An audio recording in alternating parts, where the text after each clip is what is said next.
শরীর স্বাস্থ্য ঠিক রাখতে যেসব খাবার খাবেন ওজন কমাতে: শসা, লেবুর শরবত, লাউ। অনিয়মিত মাসিক হলে আদার রস এবং মধু। মুখের দুর্গন্ধ দূর হলে পুদিনা পাতা, লবঙ্গ। কিডনিতে পাথর হলে ডাবের জল, লেবুর রস। হজমের সমস্যা হলে টক দই, কিশমিশ।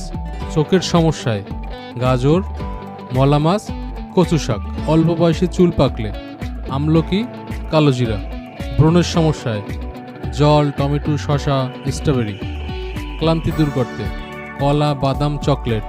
কোষ্ঠকাঠিন্য থাকলে পাকা কলা ও কাঁচা কলা। ফুসফুসের সমস্যা হলে রসুন, তুলসী পাতা। শ্বাসকষ্ট হলে তুলসী পাতা, মধু, আদা। আপনার শরীরের সমস্যা কি কমেন্ট করে জানান।